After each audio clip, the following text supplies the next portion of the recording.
Stingray, the first on. He says, cheers from Seattle. Pedro Foiling Sailor, who's here in San Francisco. He's shopping at Neiman Marcus, or at least lunching there. And welcome to Chris Fury in Melbourne, down in Oz, Graham Sweeney in Shetland in Scotland. Everybody's tuning in from around the world for our show number 782. Welcome, everybody. We got a great show. Looking forward to this one, featuring our Fozy, Leo, Leonard Takahashi, David James. It's a reasonably pleasant day over there in Sausalito across the bridge. Rick Bannero in breezy, sunny, windy Connecticut. And welcome to the show. Let's get this one across the start line.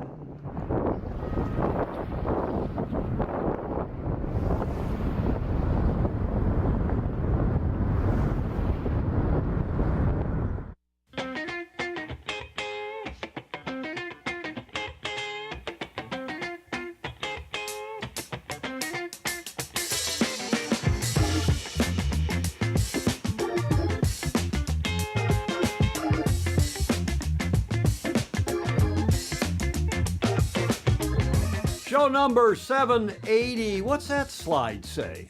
Well, the wrong number. It's Tuesday. Yes. Who's the crouton doing our graphics again today, Well, Julia? It's show 782 for Tuesday, the 12th of November. Welcome, everybody. Yes. Welcome to Clayton Embley, who's in the wheelhouse in Kentucky, I assume. Christopher Gillingham and Jane over in Leamington. David, there's a new name, David Rollstone in Wales. Nice to have David on. Dave Rollstone.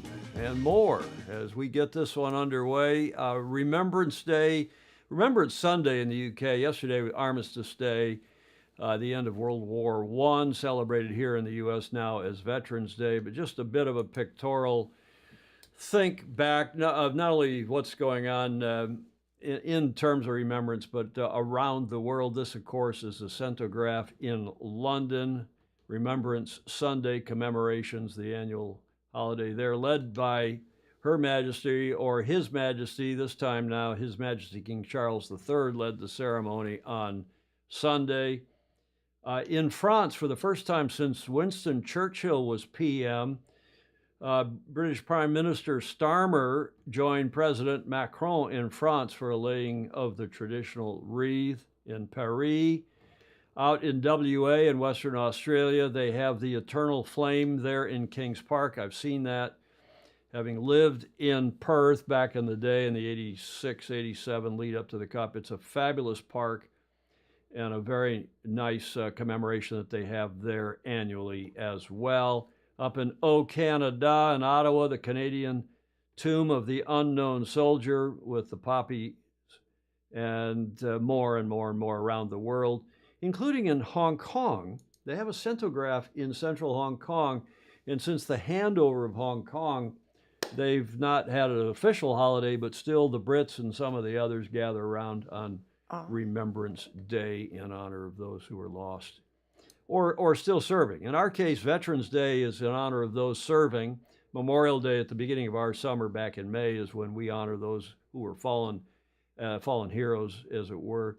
Veterans Day was yesterday, Monday. It's a national holiday, no mail, bank holiday, and so on. So all of you who celebrated it, a belated, somber best wishes for Veterans Day. Originally, Armistice Day, and to those of you who are serving, did serve, thank you very much for your service, whether in service of defense of the U.S. or any of our other friends around the world. Julia, any thoughts about all of that? No, but how important it is. And it's too bad we don't remind ourselves of it a little bit more often than we do. Indeed. Thanks, everybody, for joining us. It's going to be a fun show. We got a lot going on today as we move to what is sort of a strange segue, Julia. What are we celebrating today? I've cheated. I saw. What? What are we celebrating? Italian food. No. National Pizza with the Works Except Anchovies Day. I'm not kidding. There is such a thing. Yes, there's a whole audience for that. Do you like anchovies? Good ones, I do. Oh, Bad ones are bad. I am not a fan. Today is this have everything on the pizza except anchovies. I'm glad there's a holiday. It's one that I had no idea. I had no idea that it existed, but I'm celebrating it because Yes. I do not like anchovies. I do not like them on pizza particularly, although there's no factual origin of this codless, not godless, codless pizza day, and people continue to wonder about its origin. It does not mean this day cannot still be celebrated. In fact, If we go into the details of pizza making its way to the States, we can find that the first restaurant pizza was made in New York City's Little Italy in 1905. That's fairly recent. yeah. I mean, not in terms of our lifetime, but No, but I was surprised because in 1960, when I went to Italy for the first time and looked for a pizza, there wasn't one. oh, come on. No. In 1960, Yeah. there was no pizza? I mean, not a pizzeria. There's pizza everywhere in the world now, and it's certainly here in the States the most popular food, and if not the most popular food in the world, I don't know what it is. Yeah. Italian pasta, pizza, Chinese food, possibly. In any event, I digress as I want to do on this show. But where does the idea of putting fish on the pizza come from? Well, if we go back in time and see what the ancient Romans did, we would see that they used to put fermented fish on their flatbreads, according to National Today. The Greeks had a pie which they called a pita. Okay, we know what pita bread, which could have led to the word entering the Roman, later Italian vocabulary. The recipe stayed around the early days of pizza, and mozzarella was used as the cheese of choice. As pizza became more popular and people added their own preferences, different ingredients were experimented with, and this is where anchovies crept in as a topping. Yes. Bloody hell, Julia, does that look appetizing to you? Yeah. Ugh. But it really depends. The good anchovies are really good, and the bad anchovies are really bad. Well, they got, okay, assuming even they're good and fresh and all that sort of thing, but my goodness, do you like pineapple on your pizza? Hawaiian pizza? Well, I have eaten it. But yes, is it? What? It depends. If I'm in Hawaii, it's good for a change. Chris Fury's reminded, it's a cenotaph. Thank you. I mispronounced that. Alan Long, welcome to you. Sean Hogan, out of the hospital, still suffering from his chronic pain, but I have 4 boats to race at major regattas over the next few months. Sailing is good, and it's good for the body and the spirit. Good to hear Sean Hogan down in Oz. Hawkinson, yeah, it's surprisingly difficult to get a poppy here in the U.S. I think that is true. Julie Aarons, Andrew McIrvin, agree with Julia, as just back from Rome. He apparently likes pizza with anchovies on it, Julia. Well, Graham Sweeney agrees with you too. Gotta love hairy fish pizza. Mary Jude says anchovies only for us. No green eggs and ham. Ed Worley. Bob Walker checking in from Wichita Falls, Texas. And Alistair Murray, worse, you put pineapples on them. That's the Hawaiians that do that, I think. yeah. Julie Aarons agrees with you. Love anchovies on I guess I'm wrong. Most everybody loves their anchovies. Stingray says he's eaten in the oldest pizzeria in the world in Naples. Yeah, there's no better pizza than in Napoli in Naples. I agree. If you order it with pineapple, they'll kill you. Of course. How did we get onto this long thread about pizza? Italy has got anchovy. New Jersey has Bon Jovi. Graham Sweeney gets the comment of the day, at least so far. Good afternoon from Little Compton, Rhode Island. Rhodey. Peter Worcester. Rhode Island. Welcome to you. There is an anchovy pizza for all of you who are apparently lovers. I am not. Don't put anchovies, please. Please don't put them on my pizza, and I will never order them.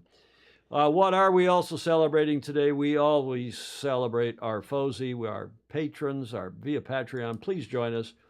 Patreon.com/join/Sailing Illustrated. We don't have advertisers because we want to stay independent. We want to be able to say what we mean and mean what we say without advertisers trying to tell us what positions we or the FOSI have to take on any given issue. And it's interesting. We're going to make some comments about issues on which we have taken a position in the past and have prevailed, maybe had some influence on, Right. and some of that's going to come back up today. Yeah, so It'll be good fun. Yeah. Thanks again to all of you who've been on the show, who support the show, who comment, like, follow, and share. Just give us a thumbs up. That alone helps. And all of your hundreds of comments per show also help as well. Mary Jude is saying white anchovy. We're still on anchovies. Dave Rollstone up in Wales, pizza with Bombay duck. Ooh. Now, that doesn't sound bad to me. Yeah. Duck does not sound bad. No, that sounds good. What do old sailors talk about while on shore? Food. Joe Cool. I dislike it. I'm with you, Ryman. Ted agrees. I dislike anchovies immensely. Too strong, fishy. Yeah, well, that's Why? when they're bad. But Well, but aren't they always fishy? no. Well, if they're sort of lightly cured and they're just, Look at Alistair's comment. Police found a body with ham, pineapple, and anchovies all over him. He had topped himself. Oh. Well, Bombay duck is a fish. They're dried fish. I thought it was duck. I like duck. I like the Chinese roll up the pancakes duck, Julia? Yeah. That you roll up in the little, Mhm. what are those called in Chinese food? With the duck sauce on them. And, Yeah. Oh, it's good. Yeah. Bombay duck is fish. Look at all these Brits who knew that, and others, particularly the Brits and the Aussies. Okay, thank you. I stand corrected. I don't want Bombay duck on my pizza either.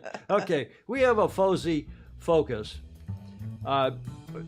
We feature this from people from time to time on here, not only those of you who are on the show and commenting and so on, but we do appreciate all of you so much, because that's what the show really is all about. And we have, it's a celebration of cool people, and we had a cool person stop in after Friday's show. Yes.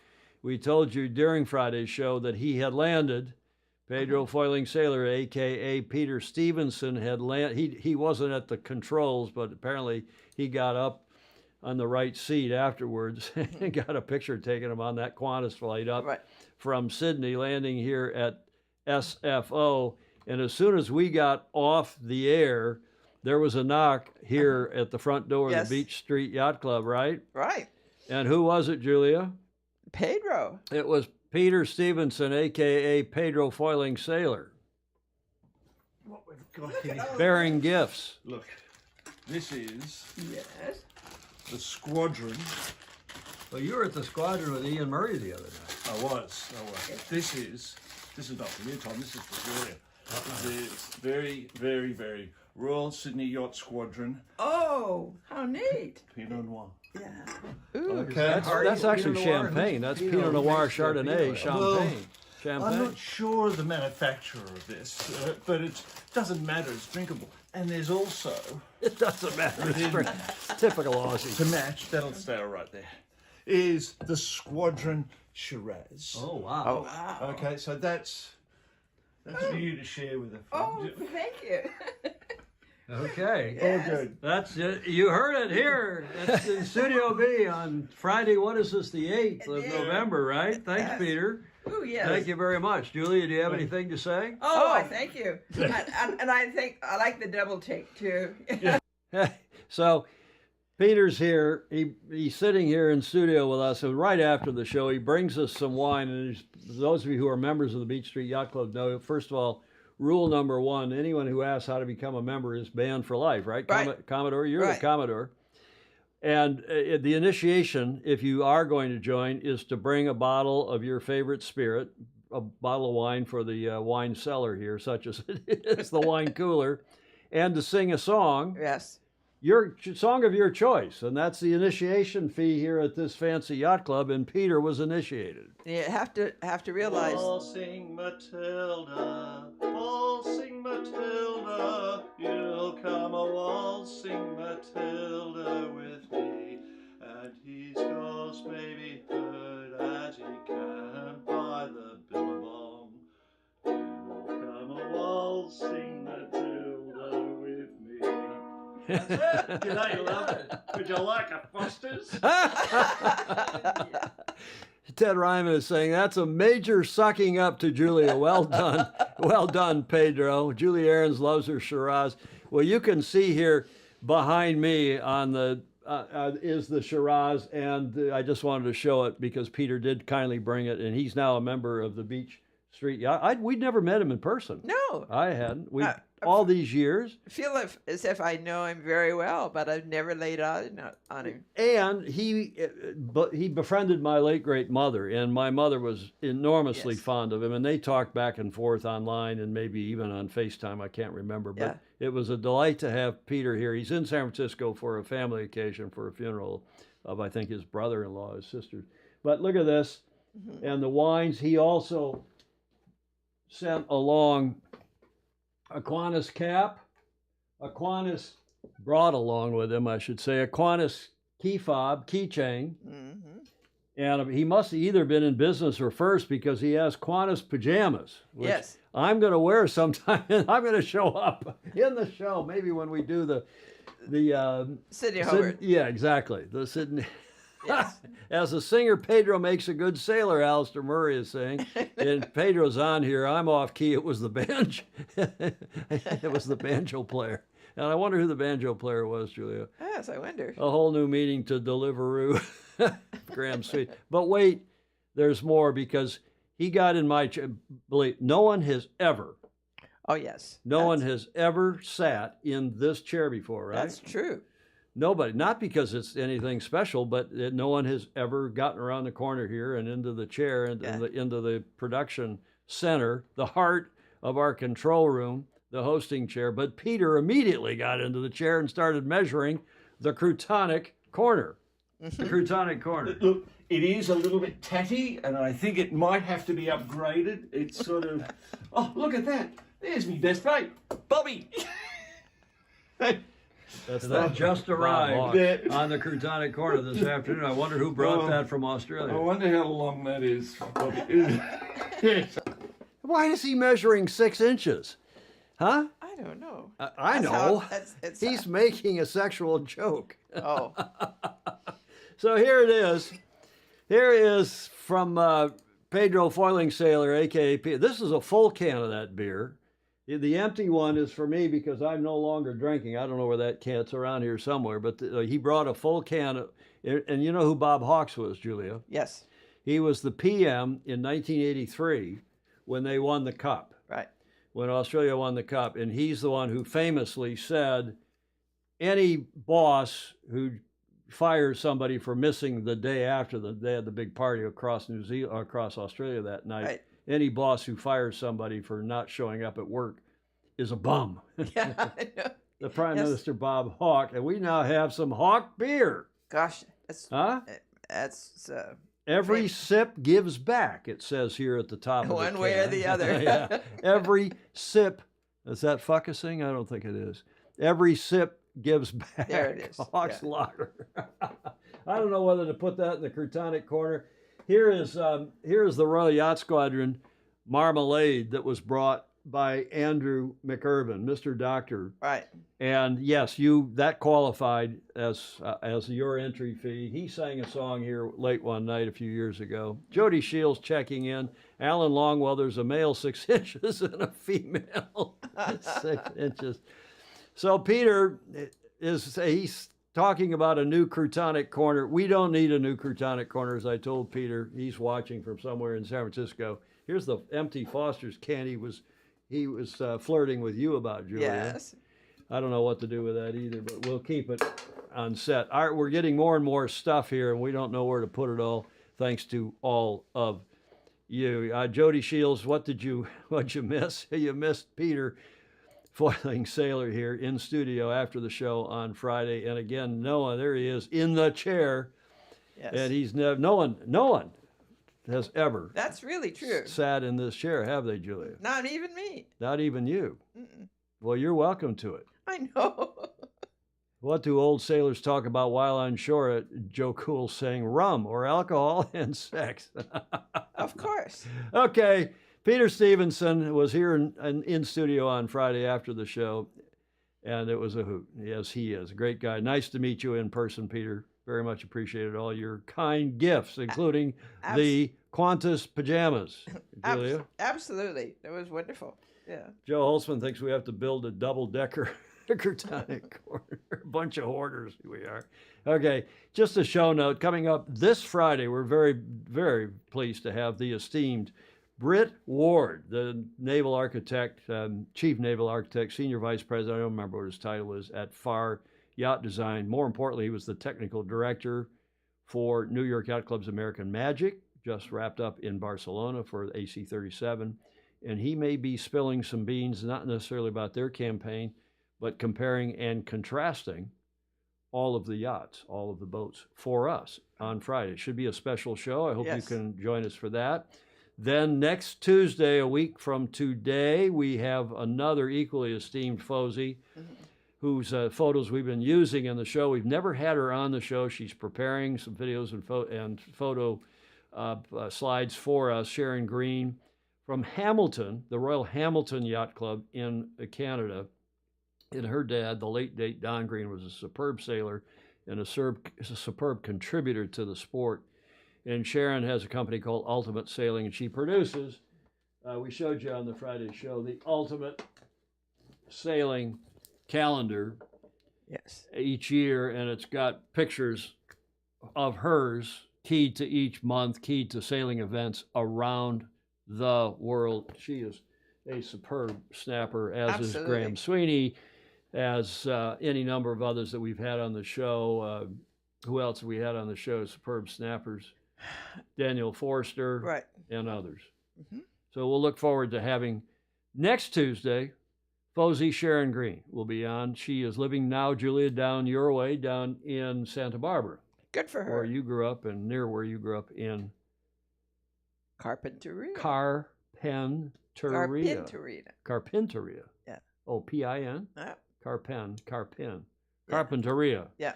Okay, that gets us through the preliminaries. Let's get to the coaching corner with our good friend, whom we've also not met in person after all these years. I know. Huh? I know. We still haven't met John Emmett in person, but we feel like he's a brother. With today's coaching corner, a brief one.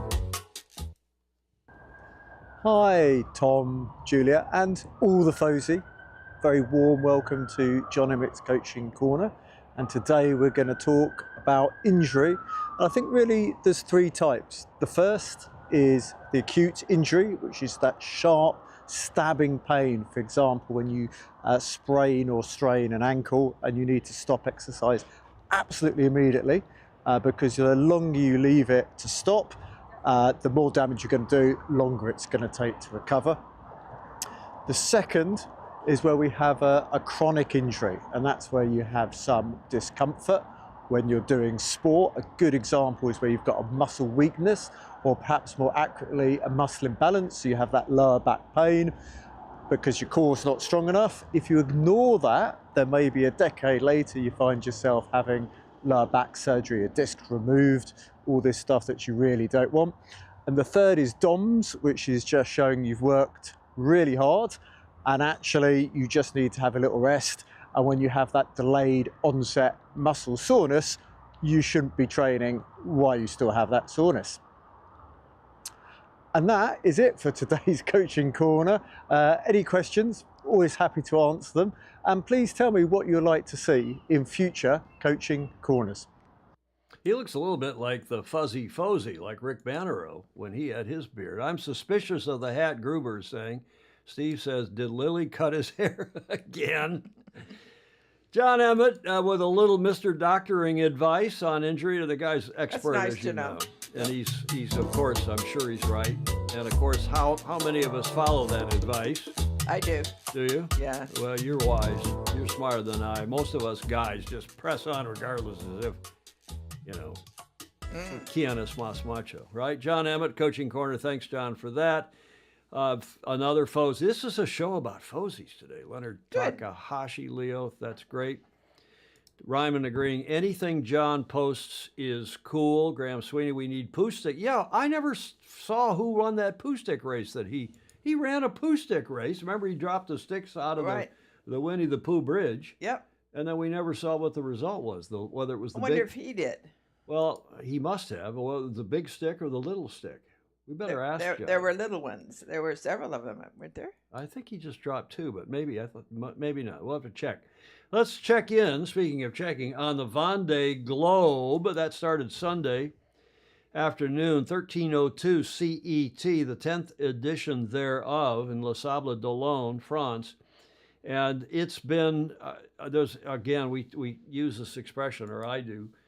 There's been a water hose. There's been just a firestorm of media, but it is good. And I want to thank Richard Gladwell, who helped curate this next section, because he sent me several links, and I looked at his articles as well, and he's done a good job following it. But I'm not even going to do lower thirds for these. I just want to show you what started appearing before the race started on Sunday. This was Friday, Saturday. And the various top skippers, and some of you will recognize, in fact, we should run a contest and see who can name each of these skippers in the middle. And look at this. This is the selfie world. In fact, we're going to do this day in history. It's about selfies in space, the first ever selfie in space. But look at this. How smart were the Vendée Globe PR people, or these skippers PR, to get them on the dock during that walkabout that was going on in the village for the last X many days before they started on Sunday. There's the Japanese sailor, who's quite popular now in Japan because of this. Mm-hmm. Some of those skippers do look very young, John Emmett. And just, I thought, an amazing, and there's one of every skipper. And how much better, Julia, is that than a picture of, there's so-and-so, Jeremy Bayou. Well, it's much nicer to see him and the rest of them in the midst of their adoring fans. Yes. Fabulous stuff. It is. It's well done. Congratulations. We've already received 100 messages today with Restream chat. Alan Longwell, it's cool because the last Vendée was in the middle of COVID. That's true, too. Cool PR shots. Gordon Smith agrees. That is fun. Nice stuff. Mm-hmm. So there was the start at 13:02 France time, Central European time, on Sunday. And it was, those of you who watched it, it was too early in the morning for me to get it. It was very, very light air at the start, and they drifted across the line, but quickly sailed into some breeze, and then things got interesting at the end of day one and into day two. One of the pre-regatta favorite, I love this shot. This is one of my favorite shots of all the, and I think I've looked at them all. That's Jeremy Bayou and Charal, who we told you on Friday was certainly one of the pre-race favorites, chasing the Brit, Sam Goodchild, who is now, by the way, is in first place. Wow. Just before we went to air earlier today, went into first place, and we'll tell you more about that because we have quite an extensive report on the start and the first couple, 3 days now of the Vendée Globe, including this, a little bit longer video than we normally play, 7-minute video. And it's got that robotic, it's got an AI voice to it, but the video and the storyline, I think, is so good we can tolerate the AI voice. Yesterday, at precisely 1:02 p.m. French time, the long-awaited start of the Vendée Globe was unleashed. 40 skippers, driven by dreams as vast as the sea itself, set off on a legendary voyage, solo, non-stop, unassisted, embarking on a journey of over 24,000 nautical miles, around 40... Turn the mics. I can't stand the voice. It's AI, obviously, but as Julia just exclaimed when she's watching this, she said, look at that crowd. And that's why I'm playing this video, is just to give us all a feel for how big and how cool this race is. 5,000 kilometers around the globe. They sailed into fickle winds, whispering between 4 and 7 knots, a gentle beginning to what will be an epic race. The serene start was a stark contrast to the morning's whirlwind of emotions. At dawn, between 8 and 10 a.m., they cast off their moorings after tearful farewells on the docks. As they navigated the iconic channel of Les Sables d'Olonne, they waved to the hundreds of thousands who had gathered, shoulder to shoulder, lining the quays with cheers and hope, a sea of faces there to send them off. In those final moments before the gunshot start, the last crew members took a leap into the water, leaving the skippers alone with the boundless ocean ahead. Today, as the wind begins to rise, they will face their first night at sea, just them, their boats, and the infinite horizon. It's the start of a journey measured not just in miles, but in heartbeats, a dance with the elements, and a testament to human spirit across the vast, untamed oceans. Vendée Globe Start Day remains one of the most outstanding fan experiences in world sport, and today was bigger and more emotional than ever, not least because 4 years ago the 2020 to 2021 race started a behind closed doors locked down by the global pandemic. For 3 months in the midst of that period, this mythical race anchored the lives of people all around the world, especially in France. Following the skipper's exploits was the perfect daily antidote to the stresses and strains of life under lockdown. The start of this 10th edition has been equal parts a thank you to the race, the skippers, the organizers, and the region, as it has been an expression of freedom in every sense. Through the 3-week build-up to start day, unprecedented crowds have gathered in Les Sables-d'Olonne to file down the race pontoon and pay homage to the intrepid skippers and their boats. But today was one of celebration and high emotion. Crowds forming from 0430 hours, lining either side of Les Sables-d'Olonne's legendary channel, the tidal canal which brings craft into the heart of the town, and in one huge voice, over the course of 2 hours, bid the racers farewell, fair winds, and a safe circumnavigation. After losing his footing on the pontoon during his dock out, dropping partly into the water, New Zealander Conrad Coleman found himself forced to start over an hour late after getting a rope snagged in his propeller on MS Amlin. Adhering strictly to the starting protocols for getting help to sort his problem, the crazy Kiwi began his race at 14:17 hours, an hour and 15 minutes after the fleet. But then, whether propelled by the added motivation of atoning for his pre-start problems, or just being better able to pick his way round the fleet in the building northerly wind, Coleman was leading the whole Vendée Globe fleet through the late afternoon as they head south towards Cape Finisterre on the northwest corner of Spain, where the winds are expected to be more than 25 knots. Winds are expected to strengthen. Strategically, the key will be to get west to where the breeze is forecast to come in stronger but jibing downwind to use the little shifts in wind direction to make sure you are making the optimum speed most directly to the south. The leaders should be off Cape Finisterre by midday or early afternoon Monday.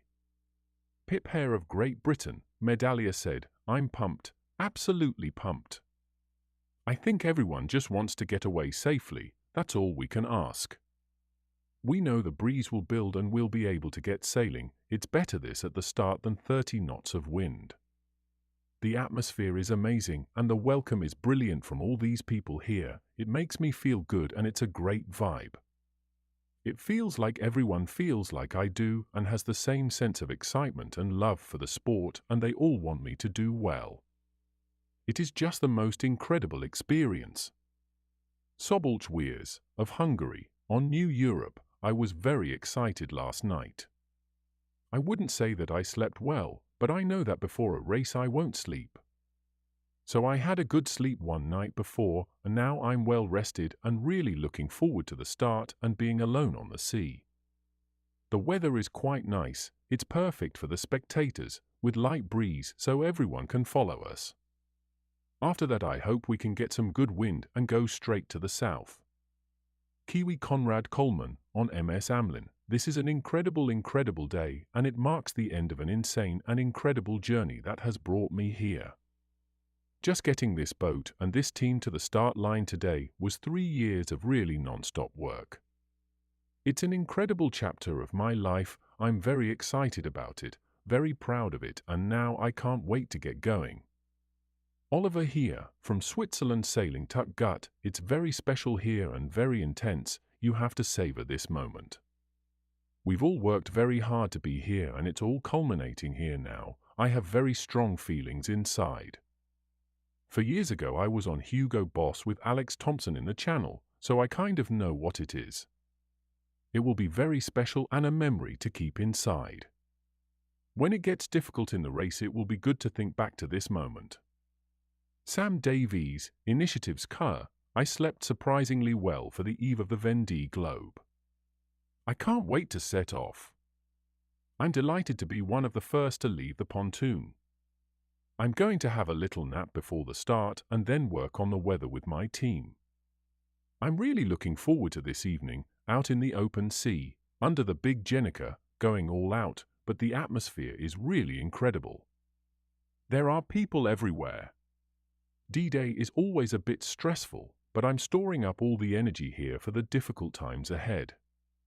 It's an honor to have this beautiful boat, Initiatives Car.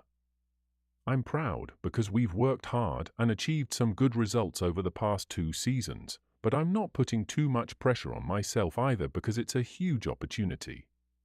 I'm just going to carry on sailing as I have in previous races and try to put the pressure on those in front rather than on me. Okay, there's the credit for that. Boats on TV, Boats on.tv, and World on Water, whom we know. I didn't know that there was Gordon Smith, there was a French version of that. Somebody wrote that copy and then sent it as a lot of stuff that World on Water does. But so what? I mean, at least you got an idea what was going on. I think it was good. It was... Yeah, La Sable d'Olonne was murdered, and there were Vendée Globe was murdered. But what do you think, Julia? I think overall it was good. Yeah, I mean, I have a much better feel for what's going on, having now seen that video 2 or 3 times.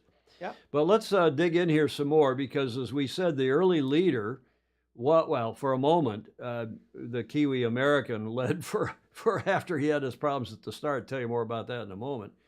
Charlie Dallan from France was the early leader until earlier this morning. And he's one of maybe the race favorite, as we told you from the other day. But here's Conrad Coleman, who had the problem before the start. And they say from the website, the Vendée Globe website, as you heard in the video, the skipper, who has dual New Zealand and American nationalities, was unable to cross the starting line on schedule at 13:02 due to a rope fouling his prop. Coleman therefore headed towards La Sable d'Olonne before dropping sail to resolve the problem. His boat name, the MS Amlin sailor, then turned back out to sea, crossing the starting line fully an hour and 15 minutes later. At 14:17, he is competing in the Vendée Globe for the second time, having completed the 2016 race, despite losing his mast 700 miles from the finish. Oh, I remember that. Oh. This year, the skipper is sailing the IMOCA, in which Maxime Sorel finished 10th in the last edition. So, Julia, bravo Zulu to him, because after he got back out there, even though he started an hour plus late, it was very light. The rest of the fleet was just drifting along. Yeah. He caught a little bit of breeze from behind the fleet and went around them and got into first place. It was fun watching. Yeah.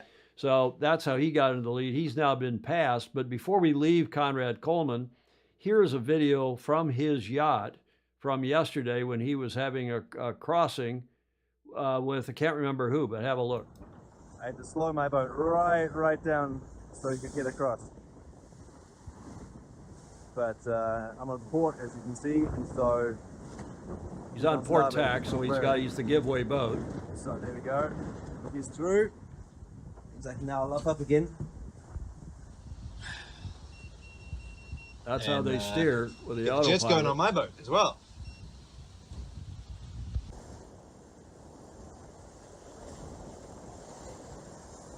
A crossing at sea, port starboard. Look at the size of the boat. And you don't want to even chance it being too close. Like freaking huge up.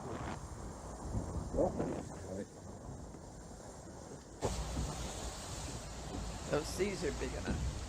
After that night, I think the Company Star deserves its place in one of the great tapes of the Vendée Globe, because that was tense. I went down the inside channel with Paul on the October just in front, with John again and Martin, and you can see that we were all getting smoked. None of us were going particularly fast, so I think that's probably a good argument to go around the outside actually. Because the wind was very strong, very unstable, very shifty, and I ended up doing the last hour of the inside passage under just J3, a small jib.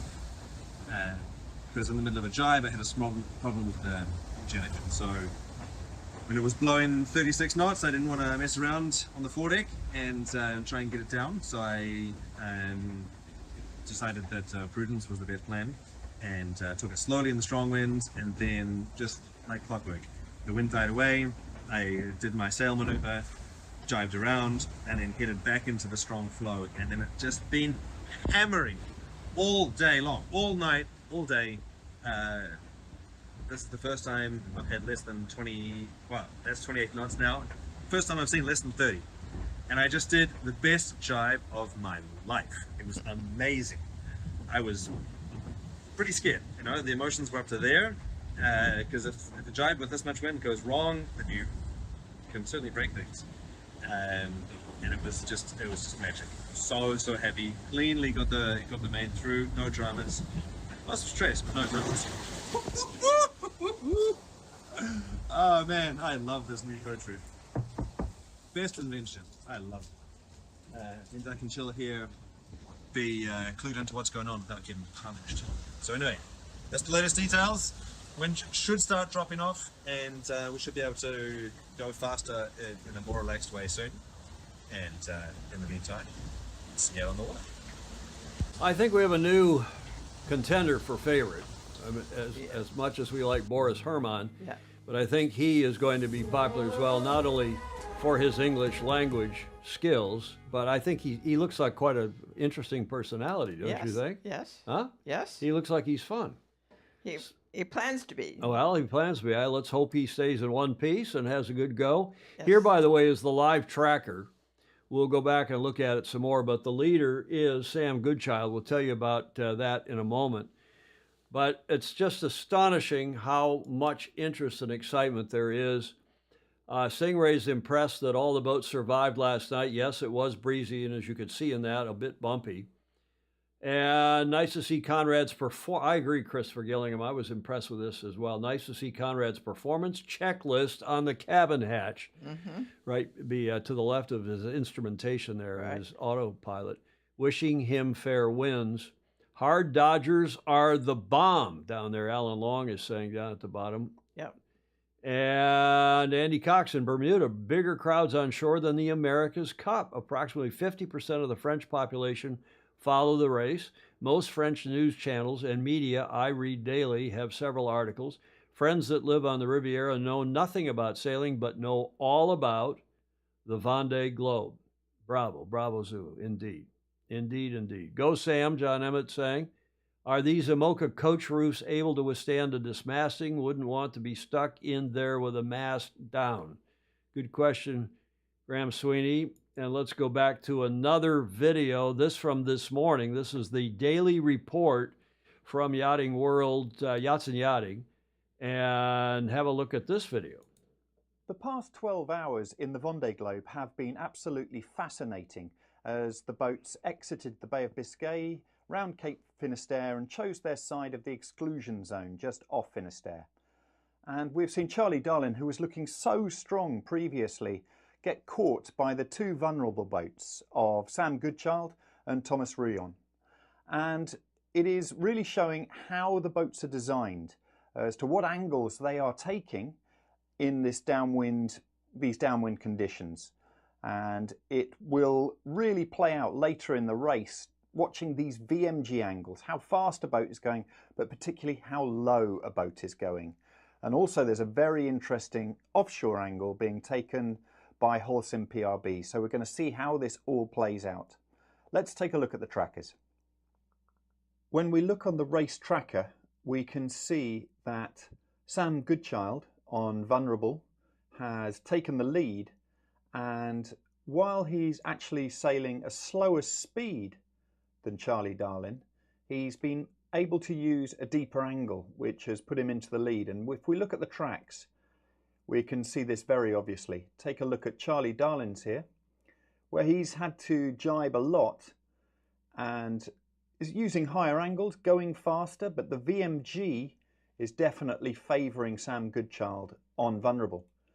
And this would seem to be part of their design, because if you actually look at Thomas Rouillon in third place here, also taking this lower angle, slightly slower than Charlie Darlin, but going at a deeper angle.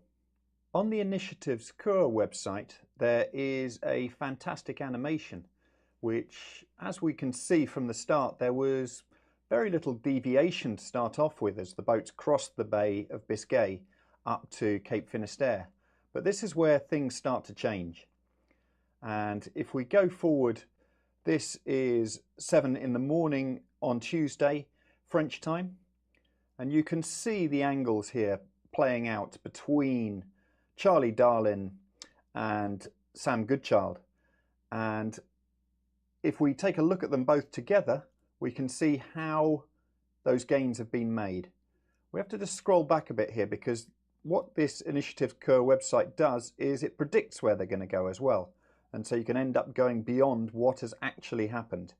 So if we scroll back to the point that we know has happened, and you can see this angle here that Sam Goodchild's taken, and here Charlie Darlin, and in third place, Vulnerable, third or fourth, depending on which tracker you look at. And that's the other Vulnerable boat of Thomas Ruan. Also of interest is if you go out to sea and take a look at Holcim PRB, Nicholas Lundven, who has taken an offshore course. And so let's see how this plays out over the coming 24 hours. Thank you very much for watching this Vendée Globe update. If you want to subscribe to our YouTube channel, there is a button just down here with which you can do so, and we'll be bringing you all the latest news on sailworld.com and yachtsandyachting.com. See you soon. Nice stuff, and Yes. thanks to Sail World and Yachts and Yachting. I have subscribed. Excuse me, Julia, I'm going to use my cough switch. Mm-hmm. Excuse me. You can probably hear me bleeding through to your mic. Mm. And as John Emmett reminded us, during the America's Cup, VMG is king. It's one thing to go fast, it's another thing to go low and fast, or even lower and faster, better yet still. So that's what's going on. Today's leader, as of this morning, and again, I'll go look here, you can see this is an up to the moment from the Vendée Globe website. The tracker, Sam Goodchild, is leading. And then in second place is Charlie Darlin, as you just heard. Then Johan Richomme, another pre-race favorite, in third, and so on. Jeremy Bayou, who we talked about at the top of this, and Julia Thomas-Rouillant in fifth. So all the usual suspects, the pre-race favorites: Louis Burton, Yannick Bestaven, who won last time but was not tipped to be on the podium this time by most of the experts. Your friend Boris Herrmann. Yes. Well, a friend. I mean, we're fans of his from the last one. Sebastian Simon. And the first lady, also tipped to be the top woman and among the top in teams, Justine Matreau, in 10th place. And it looks a little wild out there right now. There is Sam Goodchild in first, and in the shore route has been Boris Herrmann, and whether he comes to fruition, or as you heard, off to the ooh, that's really out there, out to the, how do we zoom that back in? I'm not very good at this. We need an operator. We need somebody in the studio to operate Control room. Well, yeah, come on, control room, get with it here. There's the other boat out, as you just heard, Nicholas Lundven. Is out, and John Emmett likes that position. He thinks there's more breeze coming from out there to the west of the track of the other boat. So today's leader is Sam Goodchild of Great Britain, sailing one of the two Vulnerables, their sponsor. And here is a particularly cool shot off his boat from this morning. Sam Goodchild steals the lead, is the headline from Vendée Globe, steals the lead off Portugal.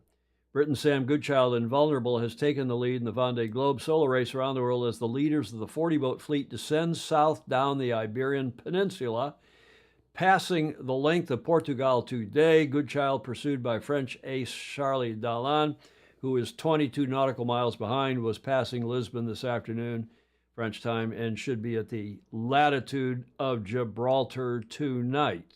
Yes, both Vulnerables are looking good at the moment, as John Emmett saying. Hopefully they're not going to run into any orcas, Alan Long and Orca Alley.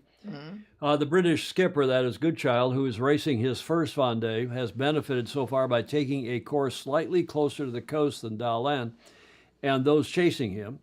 And he has been dicing with possible calmer patches. Dicing, I guess, means jibing, but sailing fewer miles and making slightly fewer maneuvers than his rivals because of the VMG. We saw he's sailing lower and as fast. This afternoon, he was repositioning himself to try to close the separation from the French skipper, Charlie Delon, that is, who is widely tipped as the pre-race favorite. So, Julia, this is a little more perhaps than we'll do in each of our succeeding shows about unless there's some major update, some major incident, some major accident, God forbid. But we'll keep you all posted because I think a lot of you find this race interesting. Absolutely. Certainly we do, right? Right. Having followed the last one. Dicing means taking a chance as to roll the dice, John Emmett is saying. Yeah, it's a little dicey. Something may have been lost there in the translation, though, John. I'm not quite so sure that they meant to use dicing as mean taking a chance.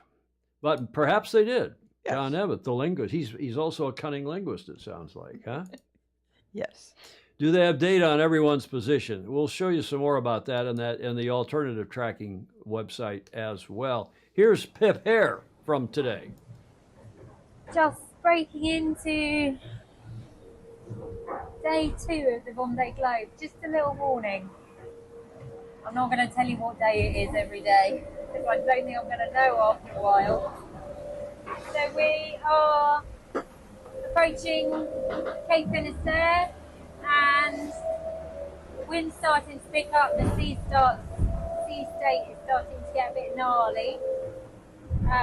So the ride becomes rougher and I've got a bit of work to do. So over here,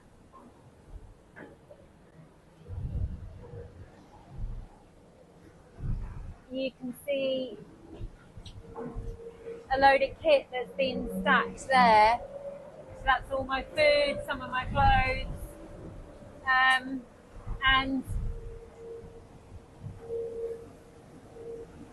I need to move that to the back of the boat now to try and keep the bow up to stop that nose diving. I've done the other side already. Trick is not to do it all at once because it's pretty hard work and just get pretty knackered doing it all at once. So I did that side in 2 stages. Took a little 10-minute nap in between. Now it's time to do this side. I think Gordon Smith thinks we should be doing a watch party. Oh, that's loud. I was worried we'd be doing a live show until they finish, Gordon said. Well, we could. We could have rotating here in the control room. We could have a different Chief Curtin. And then we could have a Zoom watch party here on the big screen, Julia. Why not? We could have a Zoom watch party and we could have different people rotate in, say, every 6 or 8 hours. Or 4 hours if we're doing watches like we're out at sea on watch and off watch. Go, Pip, Graham Sweetie says. Why not? Why not just watch one of the others? I think just catching up on this is 72 days, 75 days, something like that, depending upon the weather. So we'll be covering it. Maybe not quite as extensively as we have today. But it is fun to watch and intriguing, really. John Emmett would be up for a watch party for SailGP. More than that length of show would be hard. Yeah, it would be. It would be indeed. Okay, just one last note here. This initiative's of the heart, Coeur. Is that how you say that in French, Julia? Coeur. Initiatives Coeur. And this is their website of that boat. And they're not doing particularly well at the moment. But they have, as Stingray turned me on to this, by the way, but they have the ability, and I don't have it teed up on the computer. Maybe Friday we'll do that. They have the ability to have a 3D display. They're taking the data from the tracker and then not only showing it here on the screen, as you can see here, which is similar to the 2D display that we see from the official tracker on the Vendée Globe website. But you can push that 3D button, and it's pretty cool. It shows the boats. You see where it says Carto here on the right, and then above on the right it says 3D. That you could click on that button. I can't put that up here on the big screen, but yeah. Oh, can I? I guess I can. let me go to the big screen. It's a little dark here, but the Carto button shows it in 2D, and then you push here on the 3D button, and then that website goes into showing the boats in kind of 3D. Really? Yeah, it's kind of cool. Yep. Yeah, you know, it sounded like what the graphics were during the America's Cup, which we saw, and they had 3D graphics as well. They've had that in SailGP as well. Clark Chapin, not to knock Pip Hare, but it seems to me that supporting bowel cancer should be fighting bowel cancer or supporting the fight against bowel. I saw that, Clark, up there on the side of her cockpit. They're supporting bowel cancer. Supporting the fight, I'm sure she is, against bowel cancer. Yes. Okay, so that's it for our Vendée Globe report. Our first report while we're racing, we did some preliminary reporting, preview reporting, but Only 72 days to go. yeah, and we'll do. I think we'll cover this extensively because you will tell us in the comments if you think otherwise.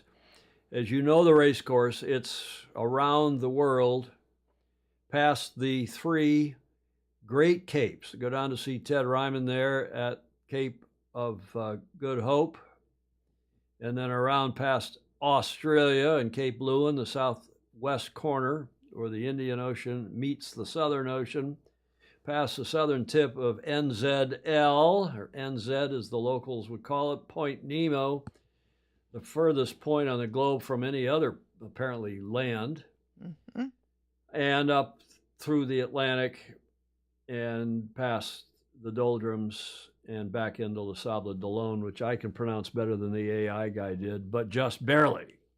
Well, you do it. Maybe 70 days to go. It gets faster every year, so we shall see how long that takes. Julia, final thoughts on this segment? No, it's always exciting to see it start, and it's just knowing what a big operation that is.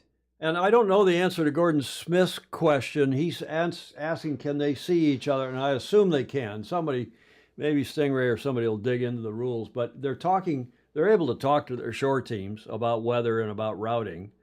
So I believe they can at least. So I assume that it would be pretty hard to enforce a rule that says you can't see where everybody else is on the tracker. And I think that if they also maybe don't show the tracker up to date every, constantly, I don't know. We'll check all those rules out. Part of yes, Stingray says they can see each other's positions, yes. So I think Stingray is authoritative. Yeah. And we'll take him at his word as we normally do when he's not tongue-in-cheek joking us as he often does. AIS, Rob Fry says yes. They can see each other using AIS, so probably also the tracker.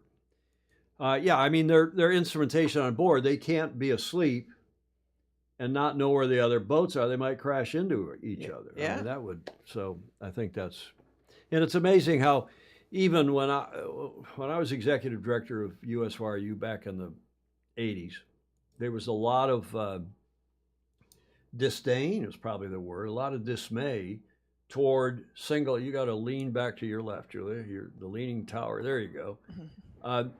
There was a lot of disdain towards single-handed sailing because you didn't have AIS, you didn't have all this automated collision avoidance stuff at sea, and it's one thing to run into a container, a UFO, an unidentified floating object. Another thing to run into one of the boats in the race, right, or a big freighter, right, or some other ship out in the sea. So now it seems quite a bit safer because of the instrumentation, because of the anti-collision stuff, and people don't seem to be bitching and moaning so much about single-handed sailing as they were, 30 years ago. Oh yes, absolutely.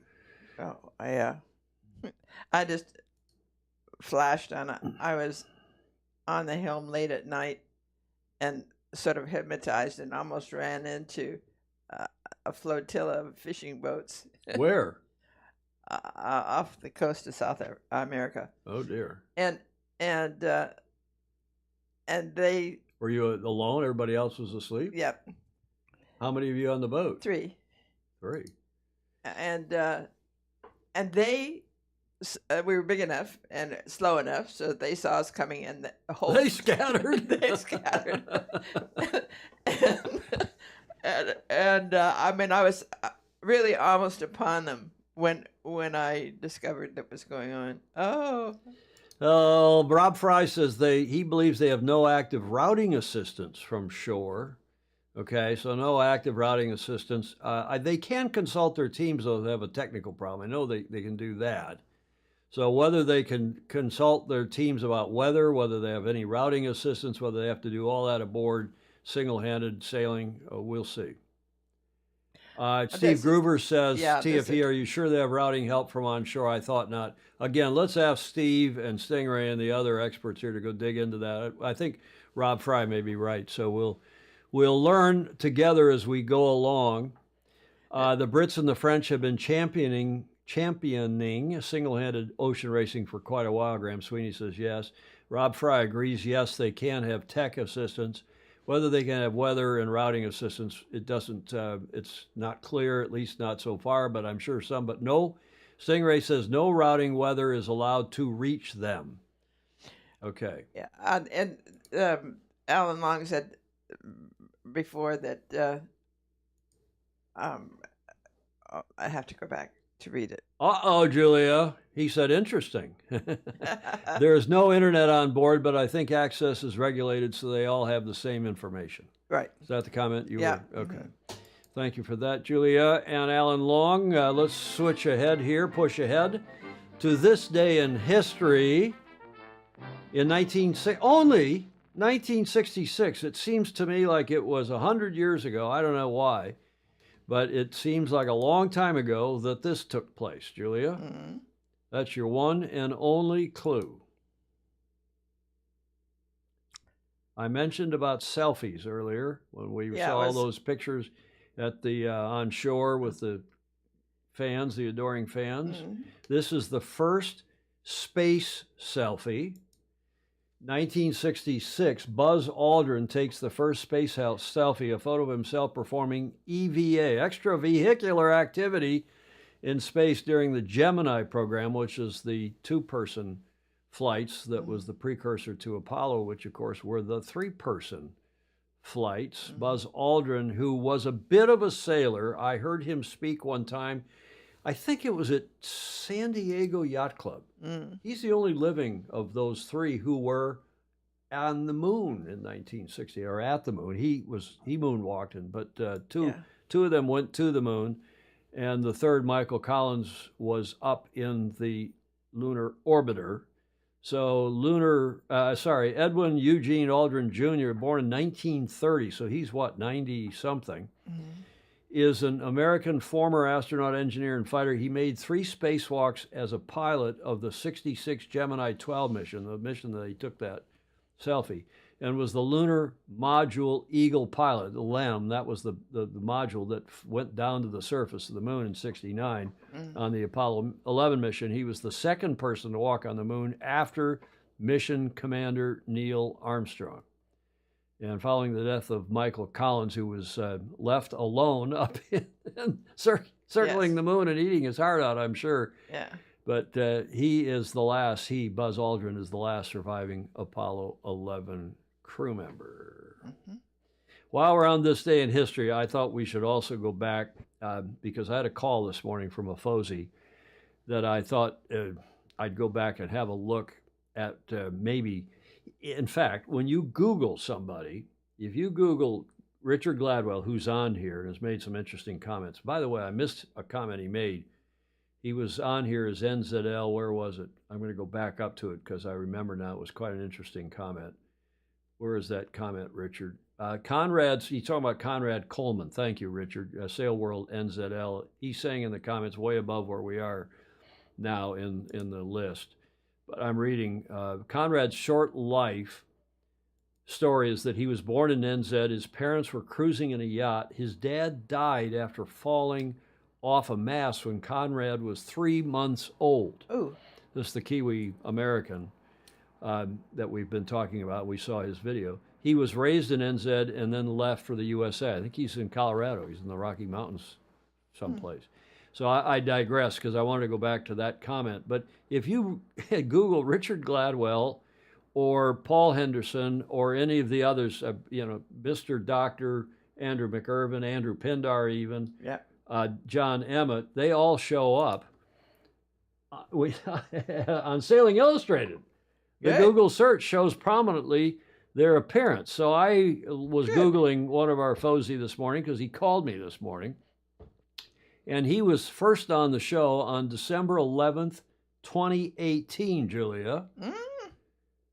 2018, that's 6 years ago. We're in our now technically our 8th year. There was Studio B and a shot from camera 2, which was then over my shoulder rather than this camera, which is a 2-shot really now. But it was over my shoulder looking at you at your little white table. You have a rather more august, or what's the word I want? Just a larger table. And man, my setup was pretty simple, but it worked. Yep. That's the camera too. We had just moved there into Studio B in December, sometime during 2018. There you are with your new headset. That not the one you have now, but that was that crappy headset that we originally had. And that show was about the Olympic voting scandal. It had grown. Look at me, I'm about 25 pounds heavier. It had grown to 4 votes, first mainstream media coverage. Paul Henderson was live via Skype. Now you know it is who called me this morning. Oh, yeah. Live via Skype from Toronto. We're talking about World Sailing. Bravo Zulu to the Star Sailors League. Remember that in Nassau? It had just started up. Right. And there were fully 5 challengers equal to Bermuda that had filed then in that at that time for what was going to be the 2021 Cup. This is in 2018 that we're doing this. And we had Paul Henderson. Ah, yes. And I remember I used to have a screen here in the corner back where the Crutonic corner is, and that's how we showed people. I didn't have the PIP capability that we do now, picture in picture. And I haven't looked at this video in a long time, but this is on the 11th of December, 2018, our show number 134. Wow. And of course, today is 82. When we had orange lower thirds, Julia. Yes. Remember that? And Wait, why you why said were that. they orange? Why were our original colors orange and sky blue? Because the Golden Gate Bridge. Exactly right. Well done. Well remembered. And that's why they were so Crutonic. We finally got rid of them and went to our sky blue. And if you Google Paul, as I said, up he comes. This was our show on that day, December 11th, 2021. It had 85 comments. We get 300 or 400 comments these days. But look at this. In the lower right corner, you see that? Yeah. There's the 85 comments, 2,400 views of that show, even Wow. way back then. They're all available online, too. I looked at it Yeah. on Facebook today. And yeah, I'm a few pounds lighter. Thank you, Pedro Foiling Sailor, as is Julia, having taken the cure back then. Paul Henderson, a famously good sailor, Finn and FD sailor. Here he is sailing in the 1962 Flying Dutchman, the FD Europeans on the IJsselmeer in the Netherlands. For extra credit, Julia, do you know what the IJsselmeer was called before it was the IJsselmeer, when it was open to the sea, before they diked it off? I've forgotten. It was the Zuider Zee. Oh, the Zuiderzee. Remember That's that? right. The Yes. Zuiderzee. Yeah. Yep. We haven't heard from the Toronto Plumber recently, Gordon Smith said, but the Toronto Plumber, also known as the Pope of Sailing, Paul Franklin Henderson, is going to come on the show soon. Oh, really? Yeah, he Oh, called good. this morning just to check in with us, Julia. Oh, good. Asked me to give you his warm personal regards. Oh, good. I'll take him. And return them. There's another reason, though. He called, and we want to wish him a very happy and warm upcoming birthday. He was born on the 17th of November, 1934. Of course, past president of International Sailing Federation, now World Sailing. He was president, let's see, from memory, from I think 94 to 2004 for 10 years. And his birthday is this Sunday. He will turn 90, believe it or not. And I said, well, Paul, he said, yeah, I know it really seems old, doesn't it? I said, Paul, I'm turning 71 Yes. in a couple weeks. Yes. You are? That's really old. I said, you tell me about it. So, Julia, and he promised to come on the show and talk about what's going on in world sailing, because we really haven't updated on that, but he turns 90 on Sunday. Happy birthday, Indeed. Mr. President. Speaking of presidents, He was reelected at the 2024 World Sailing General Assembly last Sunday, the final meeting of the 2024 annual conference. World Sailing member national authorities voted in, re-elected the presidential and vice president. Well, they voted some new vice presidents, but incumbent President Kwan Hai Lee of China was reelected for a further 4-year term. He received 55 votes. Rodion Luka, our Fozy from Ukraine, received 2 votes. And Philippe Roga, whom we've been talking about, received 29 votes, about half the number, a little more than half the number that Kwan Hai Lee received in the first and only round of voting. I suspect Philippe Roga, having run this time, is the odds-on favorite as the president next time around. Remember, this meeting was held in Singapore. Yep. Singapore, there's 1 vote per country. AGM, at the AGM, 1 vote per country, the member national authority, the MNA, and a lot of the Asian national authorities, including smaller national authorities, were there. Plus people like, John Emmett and others thought that Kwan Hai Lee had done a pretty good job, ought to be retained for a second 4-year term. Yeah. They are term limited to 8 years, to 2 4-year terms. So he will be done at the end of this next quad. So there's relative stability. David Graham is there as remains. He's not leaving, apparently. We've heard some talk about him leaving, maybe to go to back to the Middle East, to run one of those sailing organizations in the Middle East. But so far, he's remaining with World Sailing. They've cleaned up the finances. They've stabilized the Olympic classes for the next time around. And the chit and the chat at the AGM, I am this is a one hears, but I am widely and well informed that everybody was talking about how great the Olympics were in public, but in the bars and behind closed doors, everybody was wringing their hands about how horrific the Olympics were. Light air, lost races, very low television coverage. Yeah. And they're worried about that, and they're worried, frankly, about sailing staying in the Olympics over the big picture long term. I am not worried about that. It's been ever since the beginning. We've been one of the core sports, as Paul Henderson will remind us and others. We've been in there since forever. Remember, the late, great King Constantine won a gold medal. You've got the King Emeritus of Spain is a sailor. King Harold of Norway is a sailor. Crown Prince Frederick, soon to be king, when his mom abdicates, or has she already? He is a sailor of considerable repute and also a member of the IOC. They're not going to kick out a sport with a bunch of kings because the IOC, besides sponsor dollars and television revenue, they love royalty. Right. So they're not going to kick us out of the Olympics, in my never so humble opinion. Yeah, Clay Embley, I think there's a few of us who agree the Olympic needs to revamp their boat choices. And Clark Chapin saying a lot of Asian countries know where their Chinese toast is buttered, as they say. Yes. And John Emmett saying Lee will hopefully then move on to the IOC and promote sailing. Yes, we hope he will, having done this. Mm-hmm. And we shall see. Henderson was elected president. Yeah, okay, Clark confirming, and he was elected in 1994. He was the first non-European to ever hold that position. Yes, he was. I was on the nominating committee that year, and our nominating committee supported Peter Simpson from Brazil, not Paul Henderson, who ran against the nominating committee. And in those days, the nominating committee would nominate one candidate, and usually that candidate would get. Yeah. But Paul got classes and clubs to support him, to his everlasting credit, and he was elected over Peter Simpson, who was the choice of the nominating committee. And both of them were great friends. Both of them worked together. And Paul told me again this morning what a great group of senior serious racing sailors he had on his executive committee. Mm-hmm. He will come back. He's going to come back on the show soon. He turns 90 Sunday. Happy birthday to Paul Henderson. And best wishes to everybody at World Sailing for another, hopefully, good 4 years, stable 4 years, financially and otherwise. Let's get the Olympics in L.A., in Long Beach in 2028. Let's make it as good as the Olympics were there in 1984, and particularly for the U.S. We hope the U.S. one hears. Yes. We've got some good work going on behind the scenes for fundraising and for management of our Olympic program. U.S. Sailing also has a new president, Henry Brower, who I grew up sailing against. He has mixed reviews so far, but we shall see.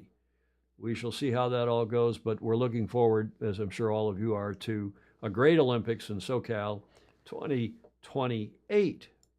Mark Holland, the very first medal of the modern Olympics, was to be awarded to the winner of the sailing matches. Unfortunately, they were canceled due to weather, and the medal was given to the team doctor. Mark Holland is a great source of information. He is. He really was terrific during the America's Cup. And their thank you, Princess Anne, the Princess Royal, also a sailor. She's more of an equestrian, but also royalty. Mm-hmm. And her family sails, of course, her late great father was a terrific sailor. They're not going to kick us out of the sport anytime soon. Alistair Murray, Paul Henderson was a great supporter of my international sailing summits. Yes, a great man. Yep, Alistair, you remind me often that I talked at a couple of your sailing summits. In fact, once with Paul Henderson, we tag teamed that a little bit, in fact. I never heard from U.S. Sailing about a possible role. I never heard back. Well, U.S. Sailing is looking for a new executive director. If any of you is interested, if John Emmett is interested, there are a number of FOSI who could fill that role as the CEO at U.S. Sailing, and it'd be terrific. Paul Henderson, the Canadian. Yes. And speaking of Canadians, this is my only political comment of the show. Yes. These are the Canadian Mounties, the famously cool national police force in Canada. Oh, Canada. Any celebrities yet? Not a single one, sir. And Julia, that in reference to? Open borders. Well, no, all the celebrities here in the U.S. who said, if Trump wins, we're going north. Leaving the country. And I heard this morning, it's one of the number one Googled topics, how to move into Canada. Oh, Canada. Yeah. As if Canada would have them. Clayton Emily is saying. Well, I'm going to go off here on a TFE tangential for a moment because people aren't going to move to Canada. In fact, it's been remarkably calm after the election, notwithstanding that Mr. Trump not only won the Electoral College vote, which a lot of you can't understand why we have an electoral college. Geographic distribution. But it's geographic distribution, so the small states are not at a disadvantage. But he also won the popular vote by 4-something million votes, give or take. So he has a bit of a mandate. First time in a long time that a Republican candidate has a mandate. And the whole country seems, with a few exceptions, to be coming together. We'll see how Trump and his cabinet gathers as he puts his cabinet together. But that's not my purpose for inserting this here after Paul Henderson and the Canadians. People are saying this was the podcast election, thanks to people like Joe Rogan, on whose podcast Mr. Trump appeared prior to the week prior. And Joe Rogan, who has this huge audience, and he's one of the original podcasters. It dates back to 2009 was the Joe Rogan Experience that his podcast launched in December of 2009. And I wasn't aware of him until about 2015. He started to build an audience. Today he's got millions of followers. He put something up and he gets way more views. He gets 30 million views of that Trump interview. Yeah. And it's had something now like 55 or 60, I don't know how many million views since then. The point is, he does like we do. And everybody told us in the early days, oh, you should be doing shorts. You should be doing 8 minutes or 18 minutes. Don't do a 2-hour show or a 3-hour show. And I said, you know what? We feel like doing a 3-hour show. Our audience likes the longer show because when Paul Henderson or Richard Gladwell or somebody comes on, it's not an interview. It's a conversation. Yes. When James Pleasance was on from Bermuda the other day, and then sidling up next to him was Andy Cox, who we'd never had on the show before, but it's a conversation with our friends, with our FOSI. Yeah.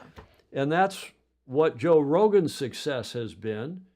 And he also, like we do, he meanders, he wanders. He'll go off topic for a few minutes and then come back to whatever, thanks, I got the slideshow to come back to. Yeah. But he did do a great job. Clayton Embley saying, I was not a fan of John Fetterman, but his conversation, his interviews, conversations with Rogan humanized him, and I Yes. ended up liking him. I agree, Clayton. Yeah. And I've always kind of liked him because he's for real, he's authentic. That is this guy, John Fetterman, who, those of you outside the States, ran in a hotly contested senatorial race, 2 years ago. And the guy showed up, he had a few tattoos, and he showed up in shorts and in a hoodie. And he sounded more liberal, more left-wing than he really was. And he turns out to be an authentic, decent, thoughtful, sincere guy. Yeah. And you could see that. I agree. You could see it on Rogan's podcast. And I hope that's true of us, Julia. They can see that, yeah, we're old and croutonic, but the people, at least that we have on our show, are Yes. thoughtful, decent, proper people. Absolutely. Yeah. And we have conversations. Emmett says, cut it to 90 minutes. He didn't say it in so few words. Yeah, well, we cut it to whenever we feel like cutting it. But we go on until we're done, and that's also it's not. And the other nice thing is that Rogan is unedited. Yep. He just turns on the mics. They don't edit it. They talk, and when they're done talking, they turn it off. Yep. And theirs is also a video podcast. Yeah. Podcasts now, very few people, well, it's not true. There's still a lot of audio podcasts, but most everybody now has gone, as we have done since this beginning, have done video podcasts. And we start and we go live. He's not live. We are live. We're one of the few that are live. But increasingly, you see more and more people going live because it is, it's real. It's realistic. And if you don't want to watch us live, if you want to scrabble through and go through these rants and go through these meanders, you can do that by watching in replay. Rogan is an interesting show, and politicians do not like having conversations because they run out of sound bites. True. Good point, Ed, really. Okay, so that's just my talk about a weaving and a wandering here. Today, our show number now, 782. Hard to believe. By the way, one of the things that was very popular, as a lot of you know, were our watch parties. Thanks again to the Zoomers. We did those 31 watch parties, 41 shows between the 22nd of August when the Cup started with that preliminary regatta through the end of the Cup on the 19th of October. And that was good fun, and particularly good fun thanks to the chat. Yes. And again, if I had a nickel for every person who never watched the show or didn't watch the show much, but watched those watch parties during the Cup and said, hey, I run in at the yacht club, or they ping me online or something. Man, that was great. We really appreciated it. And thanks to those Zoomers. Yes. Who made it a lot of fun. So again, thanks to you guys who came on via Zoom. Yeah, we'll do a watch party for Sydney Hobart, but Julia, the assignment for the FOSI today for you and everybody else is let's figure out how to do a few more watch parties, and maybe Sail GP is the answer, as John Emmett keeps saying. And we can get John on to do some coaching and some observational work. Maybe we can get Graham Sweeney and Ed Worley and Gordon Smith and and even Pedro Foiling Sailor, who came on for the end of that. Yeah. Live is always much better than replay, John Emmett is saying. Well, that's because you can all comment, because the chat makes this so much more interesting. Yes. Bobby Steele saying, carry on from Newport Beach. Thanks, Bobby. And again, the chat, I used to get criticized for going to the chat and reading the chat, and now everybody expects it. Yeah. Because the chat is also such a big part. It is. And the show. It's impossible to get all of it the first time around. So, which is why it's good to go back and read it. Indeed. Julia, Sir. Thanks again to all the folks. Yeah, I'm thanking in the middle of the show. We started this in 2017, so we're on our 8th year, about to go into our 9th season and 9th year, and thanks again to all of you who support us and come on the show. And speaking of FOSI, we are delighted. Bravo Zulu, I didn't put the Bravo Zulu thing up here, but the theme for today's show was this cover slide featuring our FOSI, Leo Takahashi. Leonard's been on the show any number of times. We met him during the Gov Cup, where he was a 3-time runner-up. He's never won the Gov Cup down in Newport Beach, down at Balboa Yacht Club, but 3 times runner-up. That was my initial slide. That was the second slide. My initial slide from yesterday was this. That's the one I first did, because that photo of him came from the team, from the Black Foils, the New Zealand Sail GP team, and I used it initially and I put it up there. I sent it to the Balboa Yacht Club crowd down in Newport Beach, and they all came back and said, "Oh my God, he looks like he's 15 years old. It's a terrible picture. Don't use that." And I sent it down to Gladwell, and I was texting with Richard, as I do most days. Yeah. And he said, "Yeah, that's a terrible picture." And I said, "Well, but the team sent it out. It's got the team branding." He said, "Don't use it." So I didn't. I'll go back to there's the one I did finally. And what that is a picture of him with Team New Zealand, because as you all know, he helmed the youth team in Barcelona for Emirates Team New Zealand. So Bravo's, irrespective of which Leonard Takahashi we use, Bravo Zulu to him, he's had a terrific career that we're going to talk about. But more importantly, as I said in the subhead there, the silly season of crew moves is in full swing ahead of SailGP's opening regatta in Dubai in a couple weeks' time, 23rd, 24th of November. And I called it the silly season. A couple people sent, "Why are you calling it the silly season? Do you think SailGP's silly?" No, not at all. Immediately, in fact, even before F1 wraps up, those of you who are Formula One fans will know, they go into the silly season when the drivers start entertaining offers and start announcing their moves from one team to another late in the season or right after the end of the season. And the last thing you want is the skipper who appears to be happy. Yeah, in either event, he doesn't have his arms crossed, and he's not looking mean and nasty. I did get that from the team. That's what the team sent out in announcing the signing, which they trumpeted. I'm delighted to see they were trumpeting, and so did SailGP trumpeted it with this headline: Leo Takahashi joins New Zealand as flight controller. And they kept using in their reports and their headlines this on a 3-season deal. And you know why that is? Because Russell et al. Are trying to emphasize these teams now have a value. These franchises are franchises that can be bought and sold. And as Richard Gladwell reported, it looks like some of them have gone for, who knows, 40, 50, 60 million somethings, euros, dollars. And these sailors are starting to be moved around like soccer players, like football players, with transfer fees and back and forth. So it's truly professionalized the sport, which I think is good. And Leo Takahashi, now there's the announcement, is going to be the flight controller. There's that terrible picture. It's not bad. It's not. We've just known him so long and so well, and his hair keeps changing. This is now the Beatles cut, I call him. I texted him this morning. "You got the Beatles cut, Leo." Mm-hmm. Apparently, McLaren, the F1 team, has a staff of 1,200. Wow.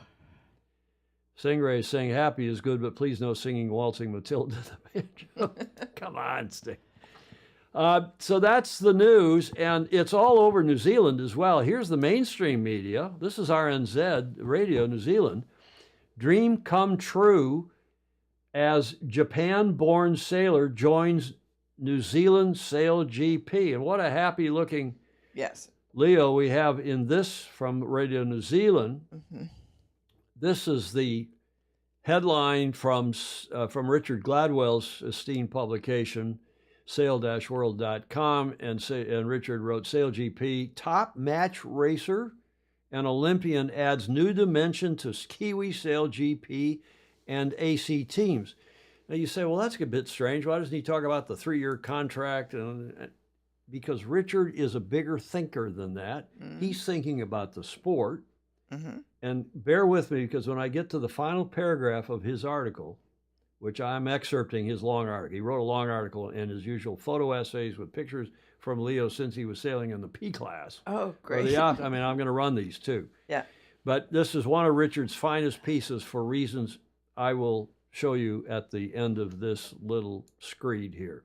This is Richard's article. The Peter Burling, Blair Tuke-led SailGP team, the Sail Blackfoils, have announced a replacement for the recently departed flight controller trimmer, Andy Maloney. And remember, we haven't had Andy on the show, but we featured him when he won the Finn Gold Cup. This guy's the real deal. Maloney announced in late October that he would be leaving the New Zealand SailGP team to join the new Brazilian SailGP team. He's getting paid probably good bucks to jump ship. No pun intended. Skippered by double Olympic gold medalist Martina Grail, first female driver of Yay. record. Bravo Zulu. Sure. Maloney has won 3 America's Cups as a flight controller trimmer with ETNZ, along with Burling and Tuke. He is also a winner of the Finn Gold Cup, the premier trophy in single-handed sailing, and John Emmett may not agree with that, and left a big hole in both the Sail GP and AC teams. John Emmett does agree that Andy is a huge loss to Team New Zealand. Richard goes on to say, Leo Takahashi, NZL-JPN, a top match racer in Tokyo 2020 Olympic representative in the 49er class, will join the team, that is the Kiwi Sail GP team, on a 3-season contract as flight controller. He was a co-helmsman and skipper of the ETNZ Youth AC40 team. As you all know, we featured him. In the Youth America's Cup sailed in Barcelona. Takahashi, who's 25, is the son of Robert Fry, who's a Fozy extraordinaire. Yes. Texting with Robert this morning. A top New Zealand sailor who, before moving to Japan, where he was prominent on the offshore racing scene, and with the Japanese America's Cup teams, Robert Fry, who's on here probably now, but if he's not watching live, he'll watch it in replay. And I hear from him a lot, and thank you, Robert, for your input. At the age of 19 years, Takahashi was ranked 25th in the World Match Racing Tour standings for skipper helmsman.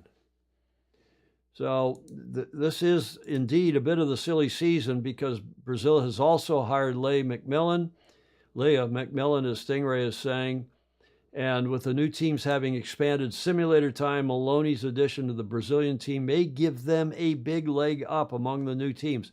And there was an article today on the Sail GP website to that effect, Clark. Does Team USA have similar talent? Well, Team USA and Team Germany, also an article today, are under a lot of pressure to perform because they've been, frankly, not in the penthouse, they've been in the outhouse of Sail GP standings. So Richard goes on to say Maloney was one of the 3 new hires announced by the Brazilian team, which is one of several Sail GP teams which are privately owned. So there's money there. There's enthusiasm. There's excitement. And are new to the circuit this season 5, which gets underway in Dubai in late November, 23-24 of November. The other 2 were Leigh McMillan, a flight controller with the America's Cup challenger Ineos Britannia, and Richard Mason, who sailed with the Ineos Britannia team in the 2021 America's Cup and more recently in the Sail GP teams. Several teams, Richard says, have announced acquisition by private ownership for amounts said to be in the U.S. $40 to $60 million range or more. Their owners and managers have engaged in a recruitment exercise, which has seen several abrupt movements, transfers, to roles within the privately owned teams. Other than Maloney, the most prominent move was that of Ineos Britannia head of sailing Giles Scott, who was not amused that he was not on the boat because Sir Ben replaced him with Dylan Fletcher. And I go back to my original comment, talk about a TFE tangential here. Sir Ben should have taken himself off that boat a long time ago. And had they put Giles Scott and Dylan Fletcher on the boat, I think they would have had even better chances of winning the Cup. Okay, enough of that. So Giles is gone. He's left the GBR fold, and he was also the skipper and helmsman of Emirates GBR Sail GP team. You remember Sir Ben took himself off that boat, put Giles, at the time it seemed like he was teeing him up to put him on the Cup boat, and it turns out he was relegating him. So maybe Ben didn't like the competition, along with his America's Cup duties. Okay, I got some more from Richard. Sail GP are tipping, they're teasing, that a prominent Australian sailor has also been enticed to join an as yet unnamed rival team. Well, I can tell you who that is. One hears that Kyle Langford, who's been the number 2 or 3 guy on Tom Slingsby's Australian team, is leaving to go sail with the Jimmy Spithill-led team of Italy, the new Italian Sail GP team. So Kyle Langford is going. And one also hears that team is going to be headed by Tita Ruggieri. the NACRA 17 double gold medalist is going to be driving Jimmy Spithill's Sail GP team from Italia. Alistair Murray confirmed regarding Kyle Langford, so he's hearing the same thing. I don't think that's been announced yet, has it, Alistair? Would Giles have been a nationality issue since his Canadian leap? No, Graham, we're going to tell you, Richard is going to tell you about how Sail GP have relaxed their nationality rule as it gets bigger and bigger.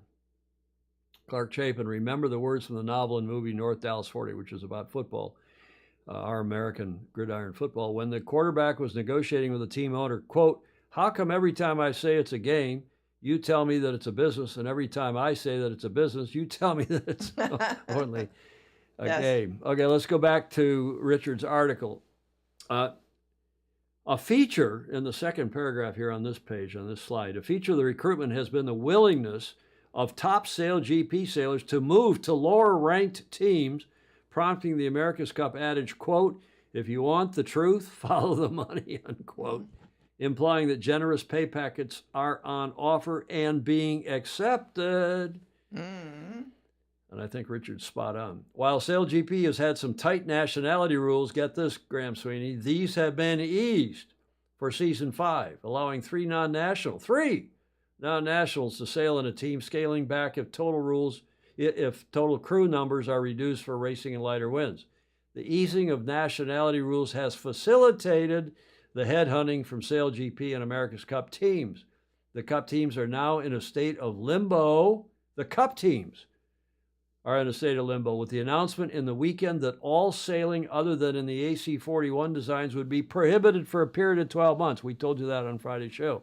The next venue protocol and version 3 of the AC-75 class rule are yet to be announced. It'll be weeks, if not months, before they are announced.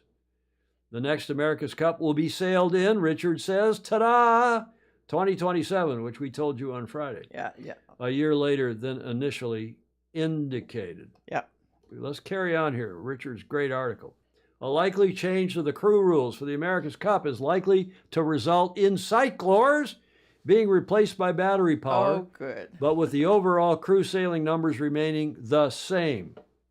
In other words, Richard, and I don't agree with Richard, he thinks the crew sailing numbers will remain at 8. I don't think they will. I think they're going to replace the cyclers with battery cassettes like they have on the AC-40s. And I don't think they're going to stick with 8 sailors because they can save money by each salary they reduce. And these people jumping from the AC teams to the Sail GP teams, they're not stupid. They can see the handwriting on the proverbial wall. Yeah. What's going on? The crew count. You know, remember, America's Cup used to have, well, back at the top was 17 teams in 1987. And then even through the 90s and 2000s, we had 11, 12, 13 teams in boats that had not one team of 17 or 18 sailors, but two boats. They had an A team and a B team, and there were a lot of sailors being supported. Professional sailing was being supported by these teams. And the America's Cup, the number of teams is going down or has gone down, and I suspect the number of teams is going to go down next time. One hears, I got to point to my right ear, one hears French are not back. And we'll see if New York's back. I think they will be. I hope they will be. We'll see. Is Sir Ineos going to be back? Sir Jim Ratcliffe? I hear he's not coming back, or if he is, it's going to be in a much reduced role. Yeah, we did hear that earlier. We did hear that. So we'll see. So we'll see about the America's Cup. And where is the America's Cup going to be held? Not in Barcelona. Julia? No. Not in Valencia. After all this floods and the protests against the government, I mean, there are huge protests going on. I tell everybody in Valencia says there's no way. They got big financial problems. There's no way the Cup's going to be in Valencia. So that means either Auckland or somewhere in the Middle East, which is when 200 million somethings, euros or dollars, are on offer from what one hears. It's going to be the Middle East. Yeah. May not be Saudi Arabia. May not be Saudi Arabia. But we shall see. Where did I get to? A likely change. We talked about that. Second sentence there. Takahashi's moved to the Kiwi Sail GP team and the core of the ETNZ sailing team. He's going to be with them. Brings a depth of match racing experience to both groups. Remember, he was runner-up in the Gulf Cup 3 times and has been on that match racing circuit. Right. In common with other ETNZ crew members, Burling, Tuke, and co-helmsman Nathan Otteridge, Takahashi has competed in the 49er skiffs. And remember when we had Ben, the class manager for the 49er FX, the 49ers. Remacher. Thank you, Julia. Well, that was good. Well done. You came up. Ben Remacher from Vancouver was on the show a few weeks ago. Yeah. And how he was touting the 49ers and the 49er experience. That's where Tuke and Burling and Nathan Otteridge and on. So the 49er is key. It has not been announced if Maloney's shift to the Brazilian Sail GP team represents his exit. I like the way Richard writes in the third person. Yeah. I say one hears, and he says it has not been announced. His exit from the Kiwi America's Cup team. However, for all professional sailors, their ability to sail in both the America's Cup and Sail GP over the next 3 years may become rather more vexed. What a great word. Mm-hmm. Maybe become more problematic with the announced intention for Sail GP to expand from 14 events in season 5 to 18 events or more in subsequent seasons. Wow. So Richard is on top of it. His finger is on the pulse as usual. And the other great thing about, and why am I blowing smoke up his skirt? Just because he does a great job. It's just, he does. Go follow his. I don't always agree with what he says either. Usually do. And he doesn't always agree, of course, with what I say, although he usually does. And part of it is because we text back and forth rather regularly. Yeah. You know who that is, Julia? Speaking of up-and-coming young sailors? No. That is Leo. That's I was going Leonard. to say, I actually thought it looks like Leo. It's Leo sailing a P class, that junior trail. Look at how technically advanced that boat is. And that's what the kids in New Zealand, after they go from the Opti, they go to the P class. Now that's a real yacht. And they've got, look at all the controls. It looks like a miniature, an OK dinghy or a miniature fin or a miniature, even laser. But I mean, a little kid can handle that boat. And that's Leo. And Richard now has run all these pictures in his photo essay, which I was saying is why his articles are so good. He's not only a great photographer, but he goes back and drags up. He's got this library that, makes my photo library pale by comparison. In fact, I normally go borrow them from his articles because his photo essays are so good. And his pictures taken are really good. And his own pictures are good. Exactly right. So here's Leo. Here is Leo on an AC 45. Remember the training boats for the Cup here in San Francisco 2013 and Bermuda 2017? Mm-hmm. Look at that. Clark Chapin is saying it may be that top professional sailors, given the choice, will choose Sail GP over the America's Cup. Again, in Clark's humble opinion, the current America's Cup is not the apex of the sport, but rather a pointy corner off to the side. I think it's still the apex, Clark. I think it always will be. But follow the money. You may be able to make more money and have more fun and less hassle and harangue and having to move you won't have to move your family around. You can plop your family down wherever and then jet off to these events, as Leo Takahashi is now doing. So follow Richard's. I put his slides in order. He didn't have them in chronological order, and I think I have these in roughly chronological order from his P-class days to his steering an AC 45 catamaran. At the behest of, again, I think that was Emirates Team New Zealand. He was a guest. Then, let's go back a slide to, that is a Mary Longpree photo, one of the best photos and one of the best matches we ever saw. This is the finals, I believe, of 2017. It was breeze on. In fact, Harry Price, I think, broke his mast. He had so much boom vang on. They've now limited that, so you can't vang sheet the way Harry was doing. And, of course, Harry, of the Price family from Australia, the famously good Price family, and Harry's gone on bigger and better things as well. But in those days, he and Leo were at the top of the Governor's Cup at Balboa Yacht Club.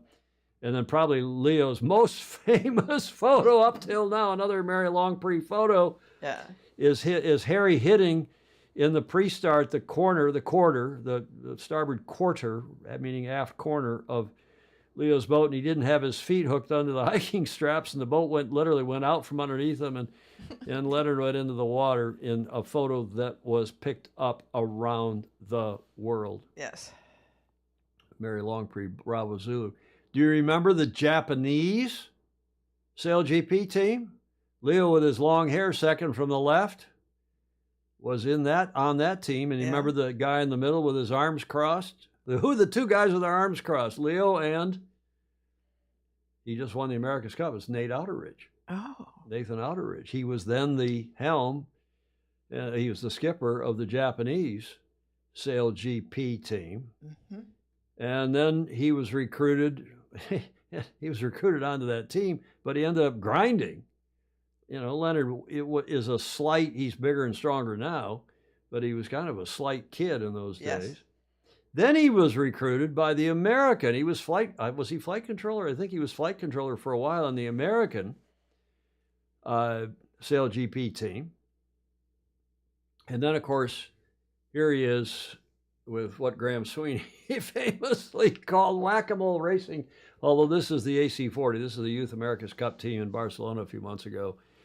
He, Leonard, skippering, helming, co-helming for the New Zealand team. What a great career he's had. He was last on our show, or he was last featured on our show. He wasn't actually on the show, but we featured him on the 24th of May when we learned that he had been tabbed, been selected. Actually, he was on the show then. We did have him on the show, I think, and did we? Clark Chapin will remember, but I did have him at some point on the show, and he said, well, I can't really say, it's not been announced whether I'm on the team, but it hasn't been formally announced whether I'm going to helm. And maybe it was a video I played. I was going to say, I don't think he was live, but I think that's right. But there's yeah. I think you're right, Julia. I think I showed a video. And again, if you Google Leonard Takahashi, this slide shows up, and it's the cover slide for show number 712 earlier this year. As you know, people that have been on this show, and it's great. Neat, yeah. Okay. Wouldn't one make more money skippering J-Class and Maxis and Super Maxis at St. Bart's, Laval, etc., Hawkins? Yeah, but it's not as reliable work. You get maybe paid $1,000 or some guys $2,500 a day, but you know, you're there for a few days and then you're gone. And yeah, they do. Some of them are making making real money, but they can, in a lot of cases, do both too. Let's ask Mr. Dr. Andrew McIrvin to opine on that. In any event, Julia, Bravo Zulu to our Fozy. Oh yes, and good friend and terrific sailor on the way up. He is reaching for the stars. He's getting big too. And Bravo Zulu to him. Yeah. Bravo Zulu, and to his dad Rob Fry, and to his mom, and again, I'll tell one other Leo Takahashi story before we leave this segment. One of the things that inspired Andy Rose and Chris Bretschker and the rest of us involved with Gov Cup TV down at Balboa Yacht Club, we were doing one of these shows, a morning show or the telecast out on the water. I don't know what it is. We were streaming it in the early days, and we were not technologically very adept, and we're still, we're better than most. Yes. And the important thing is not how good you are, it's are you steadily improving? And we've gone from a little, iPhone out on the water to where we've got a 8-camera show now, whatever Chris Bretschker's got. Yeah. But the inspiration for that, and Andy raising the money and contributing a lot of his own money and others for Gov Cup TV, was a comment, was an email or a letter or something we got from Leo's grandparents. I think his grandmother or grandfather, I can't remember which, or maybe both, in Japan. Yes. And Leo, of course, I think he was living by then in New Zealand. I'm sure he was. And they knew that the grandson was flying around the world to do something, but they didn't really know what it was. Yeah. And then they saw him on one of our morning shows or saw him on the racing, on the Gov Cup TV coverage. And we got the nicest note from his grandparents. And that, Commodores, ladies and gentlemen, is what it's all about. Yeah. We do it for the Fozy, we do it for the friends and family. And we forget about the fact that there are probably several hundred people interested in what each sailor is doing. Indeed. Indeed. Okay, that gets us to the last leg, and I'm going to do a little bit different follow-up for the last leg rather than a video of, some regatta somewhere, beautiful sailing, because of what Richard Gladwell said in his article at the end that I think is so important, rings so true to all of us on here. We talk about it on and off every now and then.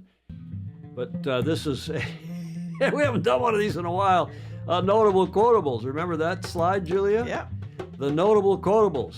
Looks good. And we have a little bongo music in the background to back the quote of Richard It's Richard. Gladwell. And he texted this to me today after I complimented him on his article. And he said, I have added all these photos at the end of that original story. They are just some of, GMR, Gilles Martin Raget. There's a guy we got to have on here with his photos. Yeah. They're just some GMR shots of Leonard sailing the Oracle AC-45 in 2011-2012. He would have been 13 years old. The cool thing is that he has come up a current pathway, Optis to the P-Class, etc., into the RNZ, the Royal New Zealand Yacht Squadron's youth program, does all the regattas that everyone puts so much time into, and he makes it through into SailGP and probably the AC. Well, he was in the youth AC this time. Yeah. Richard says it's not about him, but all those people who have given up their time to make these events happen. Hopefully, they are walking a little bit taller, seeing his progress. That's nice. Yes. And that includes everybody down at Balboa Yacht Club who do the Gov Cup. It includes everybody in New Zealand Right. and at the RNZ and all those other regattas there and around the world. Richard Gladwell, bravo Zulu for that comment. Our notable quotable for the day. Nice. Great stuff.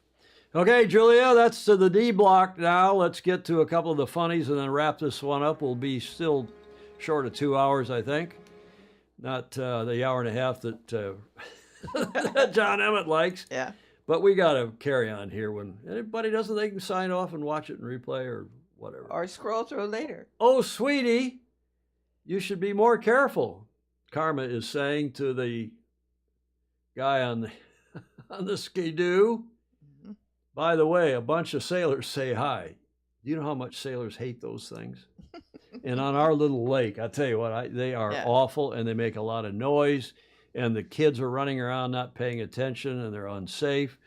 And sailors, generally speaking, are not wild about them, except when the umpires rode them here in 2013. Did they? Yeah, we had umpires on these things because they couldn't keep up with the boats on regular I remember that. power boats. Remember that? Yeah.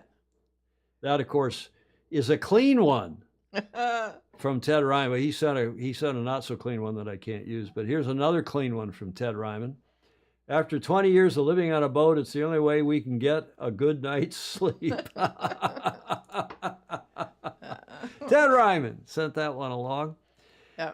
And then to end on some politics here, Julia, you'll appreciate this one. Look at this. Can you read it? Sailing during work when it's windy is now legal. And that was sent not by an American, but by Andrew Dolly Davola from Australia. And I don't know where the meme is that allows you to write on one of Trump's, he used to do those executive orders during his last term, and he'd sign it and then hold those books up. Yeah, it's very Trumpian.